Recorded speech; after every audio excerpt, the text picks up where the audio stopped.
क्या बहुत कम हो, लेकिन दुनिया में संस्कृत भाषा का पूरा दबदबा है। यूनाइटेड नेशंस ऑर्गेनाइजेशन के मुताबिक दुनिया भर में बोली जाने वाली करीब 97% भाषाओं के शब्द संस्कृत भाषा से सीधे तौर पर लिए गए हैं या संस्कृत से प्रभावित हैं। आपको हैरानी होगी कि कंप्यूटर द्वारा गणित के सवालों को हल करने वाली विधि यानी एल्गोरिथम्स संस्कृत में बने हैं, न कि अंग्रेजी में।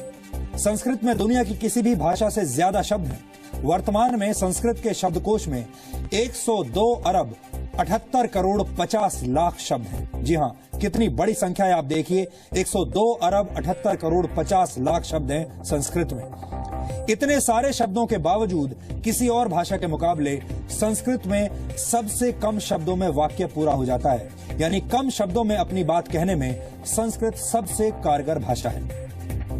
फोर्ब्स मैगजीन ने जुलाई 1987 में संस्कृत को कंप्यूटर सॉफ्टवेयर के लिए सबसे बेहतर भाषा माना था।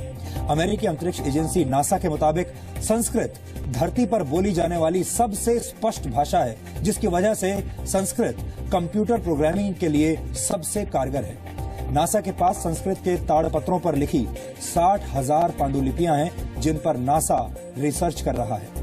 नासा के वैज्ञानिकों द्वारा बनाए जा रहे 6th और 7th generation super computers Sanskrit भाषा पर आधारित हैं, जो वर्ष 2034 तक बनकर तैयार हो जाएंगे।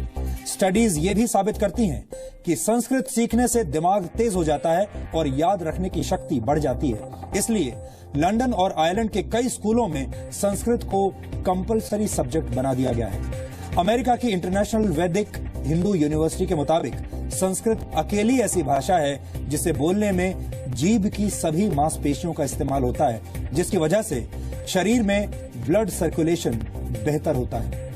इस वक्त दुनिया के 17 से ज्यादा देशों की कम से कम एक यूनिवर्सिटी में तकनीकी शिक्षा के कोर्सेज में संस्कृत पढ़ाई जाती है। यानी पूरी दुनिया संस्कृत के महत्व को समझती है और इसका गुणगान भी करती है। हमें लगता है कि संस्कृत भाषा को भारत में भी अब उसका खोया हुआ पुराना स्थान और सम्मान वापस मिलना चाहिए। हमारी आपसे यही अपील होगी कि विदेशी भाषाओं की आंधी में हमें अपनी प्राचीन भाषा को भी भूलना नहीं चाहिए। हम अक्सर भारत के